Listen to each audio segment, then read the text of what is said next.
The water table dropped so far that Mercer County's wells began pulling mud instead of water. Delaney Marsh stood in the center of the Grange Hall in Hatchett's Crossing, with 63 acres of cleared hill country behind her name and a room full of people who had once told her she was a fool, waiting to hear what she would do with the only good water left in the valley. The halls smelled of sweat and pine pitch, and the particular desperation of farmers who have watched their topsoil crack into a mosaic of brown tiles and have nothing left to offer except their pride. And for a moment she said nothing at all. She let the silence do what silence does to people who are unaccustomed to waiting on a woman they had decided long ago did not count for much. The ceiling fan turned without cooling anything. Someone coughed. Burnt.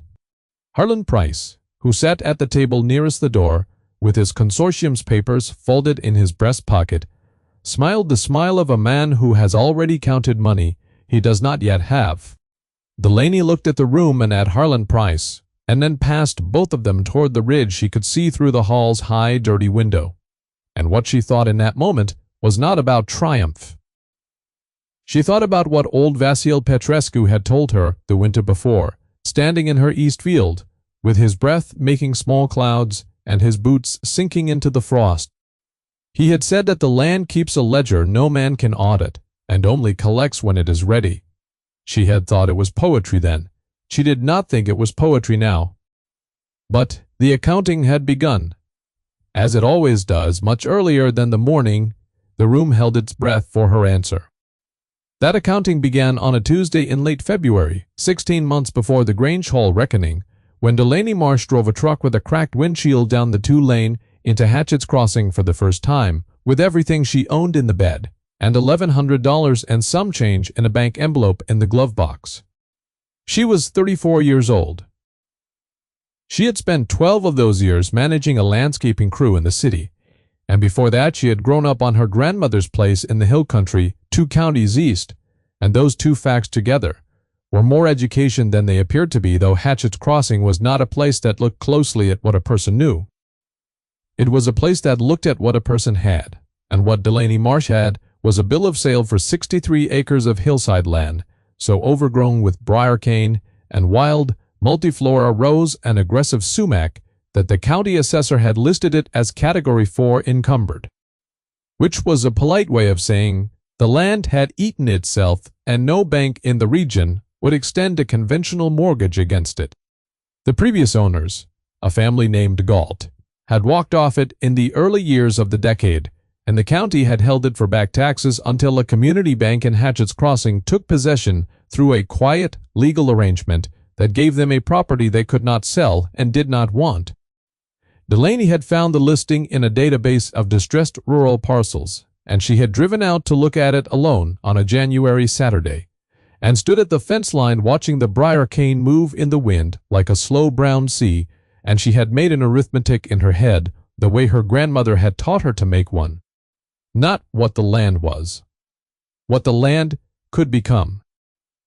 The bank, grateful and faintly embarrassed to be rid of it, sold it to her for $6,200, which was 3 months of county tax arrears and their administrative cost, and not a dollar more, payable in full at closing. She paid it. That left her $460, which was the $1,100 and some change minus the $6,200 paid at closing, drawn against a small personal loan she had arranged before leaving the city. The loan itself now settled a cracked windshield truck and 63 acres of thorn. The first person she met in Hatchett's Crossing who did not work at the bank was Ray Dunbar at the Feed and Supply, and he asked her what she planned to do with the Galt place. And when she told him she intended to clear it with goats, he looked at her the way a man looks at a thing he has already decided is not worth correcting. She would learn that look. She would see it at the post office, and at the diner, and at the gas station where Merle Caudill pumped her tank and told her unprompted that he'd known the Galt parcel since he was 12 years old, and it was Briar all the way down, Briar over rock, and that whoever sold it to her had done her no favors. She nodded and paid for her gas and drove to her land. The small house that sat at the eastern edge of the parcel was a board and batten structure of 2 rooms with a metal roof that leaked in 3 places she found by the stains on the floor. She spent her first night under a sound section of ceiling with a camping lantern and her arithmetic. The arithmetic said she needed the land productive enough to generate income before her remaining $460 gave out completely, which at the rate she needed to eat and maintain the truck gave her approximately 11 weeks. The arithmetic was not comfortable. She folded it up and put it away the way her grandmother had taught her, and slept. She found the goats through a classified listing, tacked to the corkboard at the feed and supply. A family 12 miles north was dispersing a mixed herd of 61 Kiko and Spanish cross-brush goats following the death of the patriarch, and they wanted them gone quickly and would take $2 a head to be rid of the lot. She drove out with her $410 remaining dollars, having spent $50 on fuel and wire since arriving, and came back with 61 goats in a borrowed stock trailer and $32 left to her name. The Dunbar feed store had seen the transaction before she could explain it, and by the following morning, the consensus at the diner counter was that the woman out on the old Galt place had paid good cash money for 61 of the scruffiest, least profitable. Most ornery brush goats in 2 counties and would be bankrupt before Greenup and probably back wherever she came from. By May Harlan Price heard this at the diner counter because Harlan Price heard everything at the diner counter. He was the regional land agent for Sycamore Basin Holdings, a consortium that had spent the previous 4 years quietly consolidating grazing land in Mercer County through a combination of low purchase offers, patient waiting, and the occasional well-placed word about a property's liabilities. He filed Delaney Marsh in his mental ledger under likely acquisition, terms to be determined by her rate of failure, and he did not think further about it. 3 days after she moved the goats onto the property, they broke through the fence she had built on the south side, and it took her 4 hours in the cold to locate and return them, and she fixed the fence and went to bed with her hands bleeding from the wire. The next morning, she watched them for 2 hours before she touched a tool. Her grandmother had told her once that the fastest way to learn what an animal wants is to watch it move before it knows you are watching, and so she stood in the field at the edge of the briar cane and watched 61 goats work the problem of their new home. End quote. What she noticed was that they did not attack the thickest cane first. They moved to the margins, taking the soft growth at the edges, the new shoots, the accessible material, and they moved in a loose rotation that kept the herd together without crowding. They were not random. They were methodical in a way that no one had organized for them. She rebuilt the fence along the lines their movements suggested rather than along the lines she had planned, and they did not break through it again. Old Vasily Petrescu came by that same week. He lived on 40 acres of bottomland to the north of her property, and he grew beets and kept a kitchen garden, and he was 81 years old and had come to Mercer County from Romania in his late 30s with nothing but agricultural knowledge and a willingness to work ground that other men found too difficult. He was small and deliberate, and his English was impeccable in an accented, unhurried way. He stopped his truck at the gate and got out and watched the goats work for a long time without speaking. Then he said, "The land keeps a ledger no man can audit and only collects when it is ready." She asked him what he meant.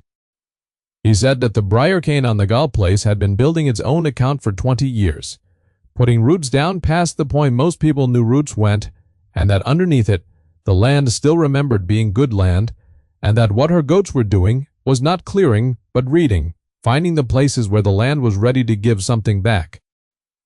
He said the old way was to fight the thorn, and the old way always failed because the thorn was patient and the farmer was not. He said the new way, which was the oldest way, was to find what the land was offering and take it in the order it was offered. He looked at the fence line she had rebuilt and nodded once. Then he got back in his truck and drove home. She stood at the gate for a long time after he left, and then went back to work. The boy appeared in the 3rd week. He was 10 years old, the son of a family named Sutton, who rented a trailer on the county road a half-mile south, and his name was Beal. And he came to the fence every morning before school and watched the goats with the particular focused attention of a child who has found a thing that makes sense to him in a world that mostly does not. He never asked permission to come. He also never came onto the property without being invited, and Delaney appreciated this more than she could have articulated at the time. After 4 days of watching him watch the goats, she invited him in. And after a week he was coming on weekends and doing useful small work without being told. He named the dominant buck. He called him Brigadier because, Beal said, of the way he walks. Bud? And? Or? Bud? Wad? Beal said, of the way he walks. Brigadier was a 5-year-old Spanish cross of substantial build and extraordinary composure, who moved through the herd with the unhurried authority of something that has never needed to prove itself. He was the one Delaney found herself watching most closely when she needed to understand what the herd was telling her. He was the one who stood at the edge of the densest briar cane one morning in late March and simply waited, not feeding, not moving, and she watched him wait for 40 minutes until she understood that he was waiting for rain, and that the ground behind the cane was going to be soft enough to work after a rain in a way it was not otherwise. And she let the herd rest that day, and the next morning, after the rain, they pushed 40 yards further into the thickest section than they had gone in 4 weeks. By May, the eastern third of the 63 acres was open. Not cleaned, not finished, but open in the sense that sunlight was reaching ground that had not seen it in 2 decades, and the ground was responding in the tentative way of something waking from a long press of darkness. She was seeing plants she recognized from her grandmother's land, native plants that the briar had suppressed but not killed, pushing up from rootstock that had simply waited. The arithmetic of her situation had also improved in the way of small increments. She had sold a dozen of the younger goats to a family east of the county line who needed brush clearing of their own, and the $40 a head she received had given her 6 weeks more of operating margin. She was not comfortable. She was viable, there is a difference.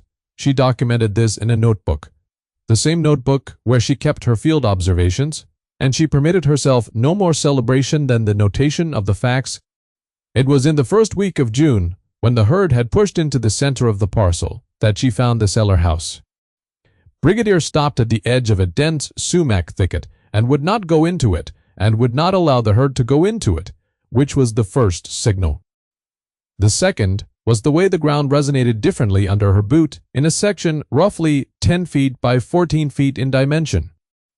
She pulled sumac for 3 hours and found the stone cap of a hand-dug root cellar with a board and stone superstructure above it, intact beneath 30 years of debris and overgrowth. The cellar itself was dry. More than dry. It was consistently cool in a way that the surrounding ground was not, and the reason was a seep spring in the north wall that had been channeled by whoever built the cellar. Into a stone-lined collection basin, the spring was not large. In the dry months it produced perhaps 8 gallons an hour, which was not nothing, and in the wet months more. She stood in the old cellar house in the June heat, with the cool air moving around her ankles, and she did the arithmetic in her head, and she felt something she did not put a name to, because the arithmetic was not yet complete. She did not tell anyone about the spring. She fixed the cellar roof with materials she bought carefully from the lumber yard in the next town, so as not to raise a conversation locally. She rerouted the collection basin with flat stone and mortar, and she put a clean cap of treated lumber on top, and she went back to clearing the remaining acres, and she banked the knowledge of the spring the way you bank a coal under ash when you need the fire to last the night, covering it from the air, feeding it only what it needs to keep its heat. Patient. Harlan Price came by the property in July. He drove a clean truck and wore a clean shirt, and he stood at the gate and called out a pleasantry, and she came to meet him without haste. He told her she had done admirable work for a woman in her position, and the word position was doing considerable labor in that sentence.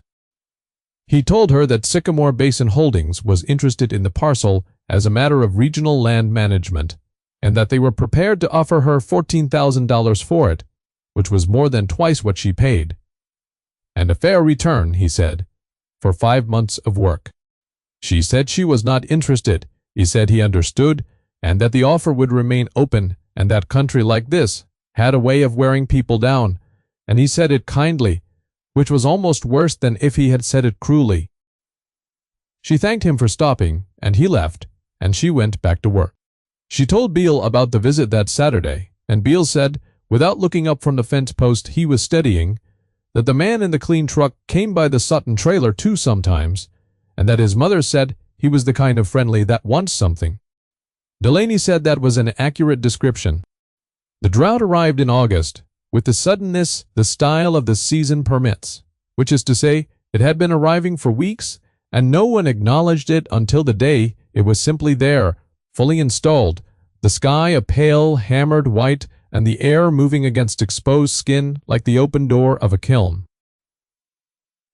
The wells in the conventional operations around Mercer County had been declining since June, the water table responding to 2 years of below-average snowpack and a hot, dry spring, and by August the declines had become failures. The Dunbar operation lost their south well in the second week of August. The Cowdell family, who ran cattle on 200 acres along the Ridge Road, were hauling water by truck by the end of the month. The county extension office distributed an advisory that began with the phrase unprecedented seasonal stress, which was the bureaucratic way of saying they did not know when it would end. By September, the pastures along the valley floor were brown to the root, and the livestock operations that depended on wells that were no longer delivering were facing the particular arithmetic of drought, which is the arithmetic of subtraction.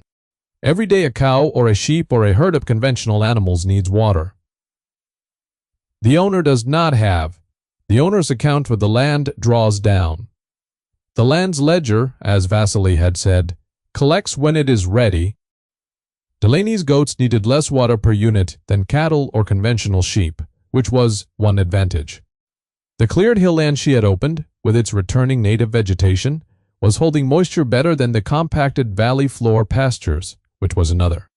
And the spring in the cellar house was producing steadily, as Seep Springs do, indifferent to the surface conditions, because its source was deep in the hillside where the geology was still saturated from older water, old rain that the mountain had held in reserve the way she had held her coal under ash. 8 gallons an hour was 5,760 gallons a day more in the wetter rock of September than in the drier August. It was not a river. It was enough. Her herd drank. She had surplus. She was carrying surplus water in clean containers down to Vasily's bottomland by the second week of September, because his kitchen garden well had gone to sand, and he was too old to haul and too proud to ask. She simply did it, driving up in the morning with containers in the truck bed, and he met her at his gate with his coffee cup, and they stood together in the early light, and he said nothing about the water except once, when he said, "You are living on the south side of the ledger now, and that is where a person ought to live." She understood what he meant. What she did not know, until a morning in late September, was that Harlan Price knew about the spring. She understood it from a slip, the kind of slip that greed makes when it stops being careful. He had come back to the gate with a second offer. $22,000 this time. And in the course of explaining why his consortium's management of the parcel would be superior to hers, he said that a water feature of that yield needed professional management and environmental assessment, and could be a liability as much as an asset in the wrong hands. She had not told him there was a spring. She had not told anyone in Hatchett's Crossing. She had told Beale, who had told no one because Beale was a 10-year-old who understood instinctively what was worth guarding. The only way Harlan Price knew the yield was from direct observation, which meant he or someone he employed had been on her land without permission. She filed this fact in the same notebook as her other field observations, noting the date and the specific figure he had used, and she said to him that she was not interested in selling and that she hoped he had a good rest of his day. He drove away. She went to her notebook.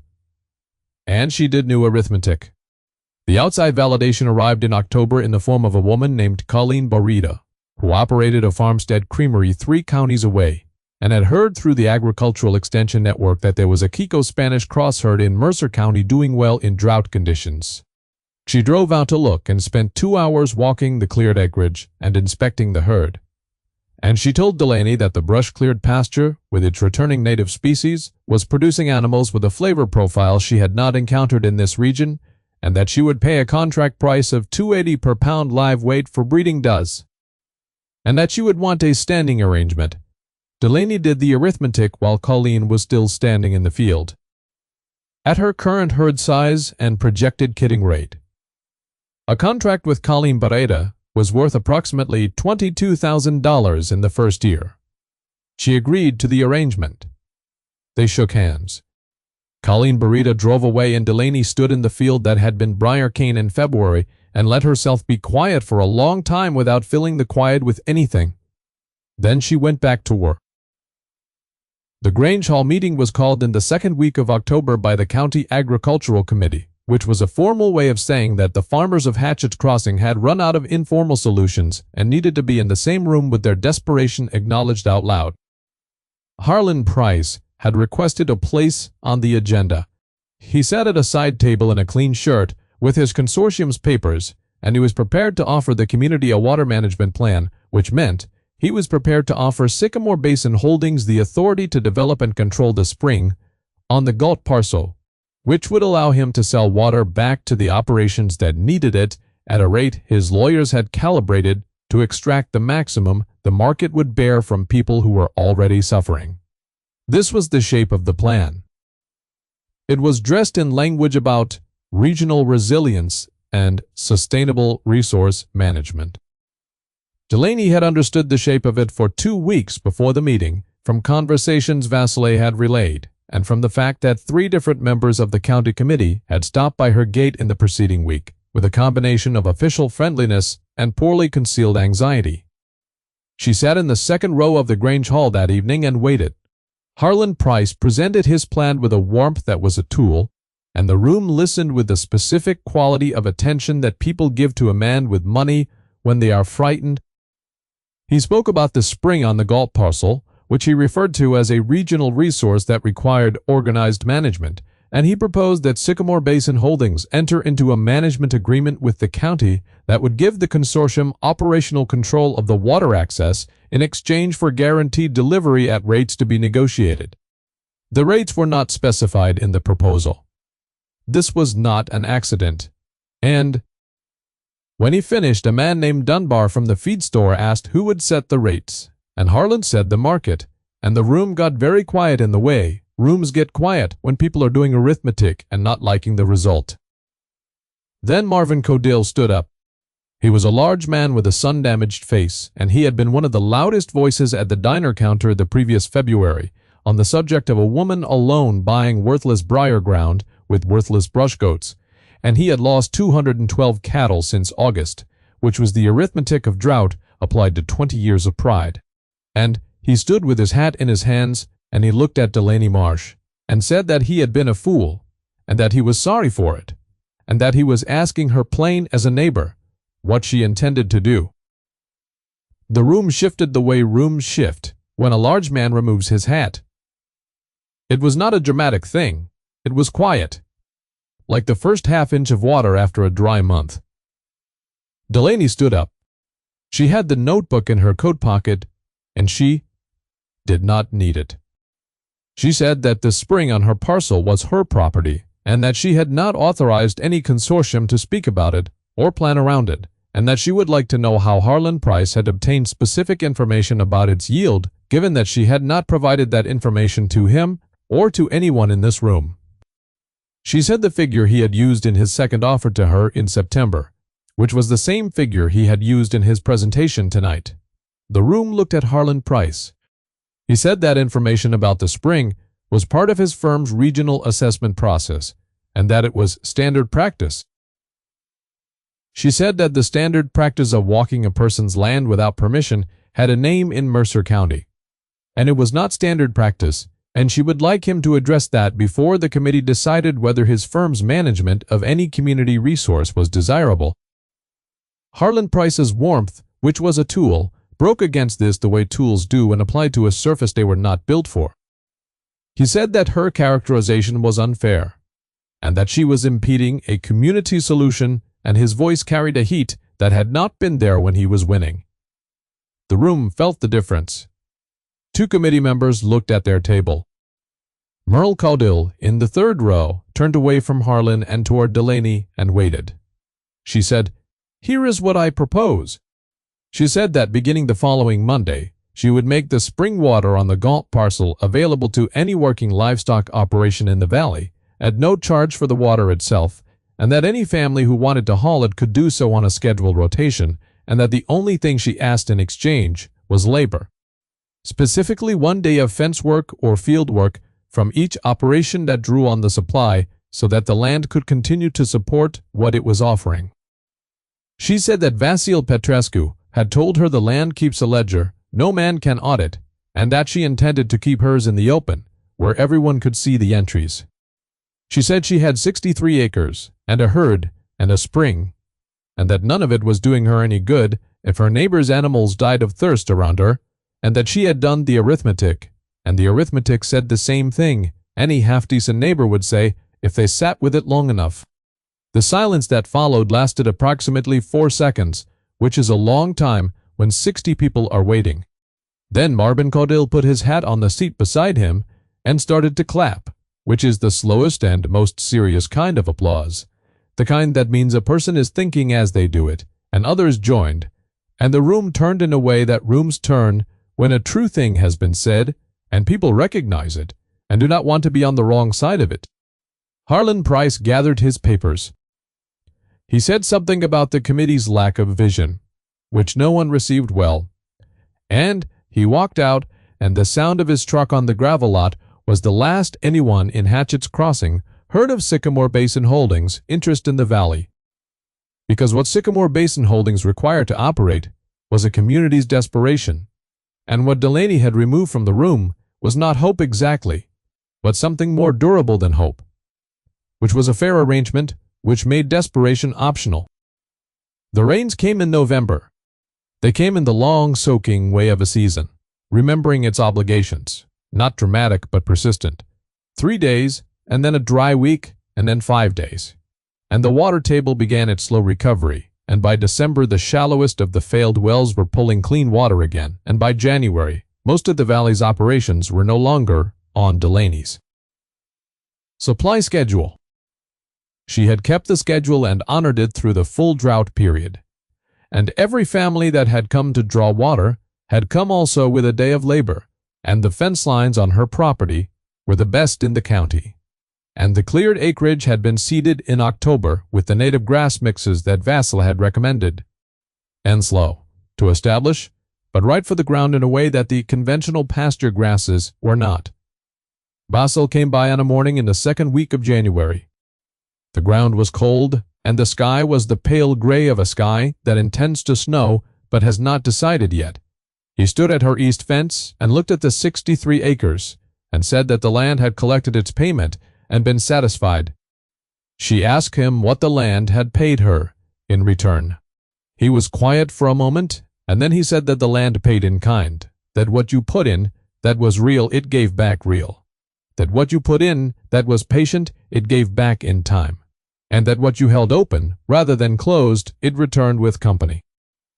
She looked at the ridge where the briar cane had stood in February, and where the new grass was showing already in the bare patches between the dormant native stems, the earliest sign, the color of something beginning.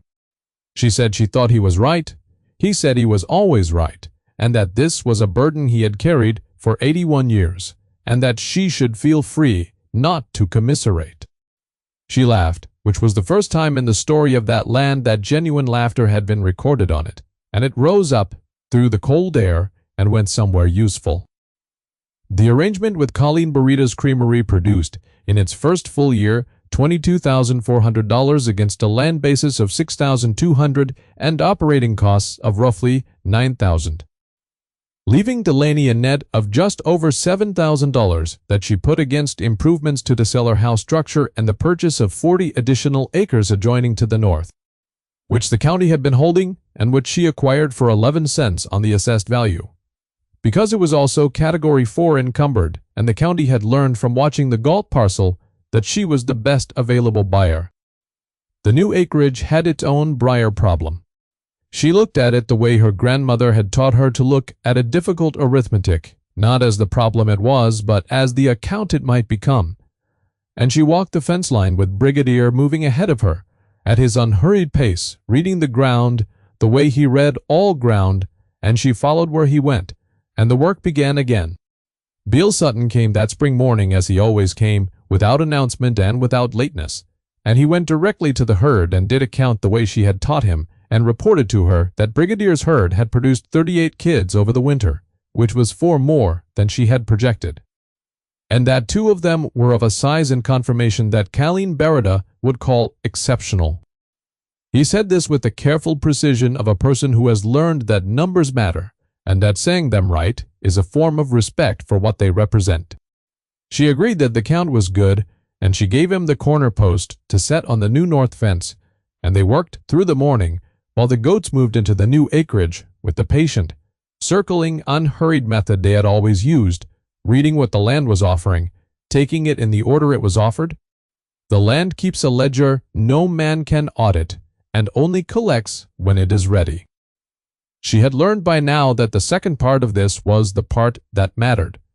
The only collects when it is ready, because it meant the ledger ran both ways, that the land was not only recording what was taken, but what was given, what was patient, what was done in the dark and the cold without an audience.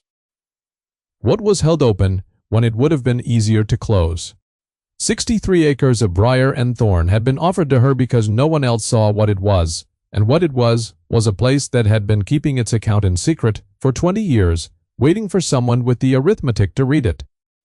She had brought 61 goats that everyone thought were worthless onto land that everyone thought was worthless, and she had watched and followed and banked her coal under ash and waited for the land to collect. And when it collected from everyone in the valley at once.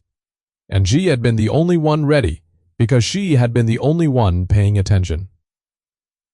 This was not luck. Luck does not require 16 months of 6-day weeks and bleeding hands, and a notebook full of field observations, and a $32 operating reserve, and a 10-year-old boy counting kids in the cold. What it required was the willingness to be thought a fool long enough for the land to make its own argument, and the patience to let it argue in its own time. Vasily was in his kitchen garden on the morning she walked over to tell him about the 40 new acres. He was turning the beet bed with a fork, steady and unhurried, the same motion he had used to turn that ground for 40 years. He listened to what she said about the new acreage, and the encumbrance, and her plans for the briar and the herd. And then he said, without looking up from the fork, that the land would be satisfied with her. She said that she hoped the land would also consider them, even at some point. He said that the land did not do even, that the land did generous or depleted, and that she was on the correct side of the line, and that this was the whole of the lesson, and that if she needed him to repeat it, she was not listening hard enough. She said she thought she had it. He said good, because he was busy, and went back to his beet bed, and she walked back across the fence line to her 63 acres and her 40 new ones beyond it. And Brigadier came to meet her at the gate, and waited beside her for a moment in the early spring light, with the particular composure of something that has always known the ground it stands on. One is sound. And she opened the gate, and they both went in,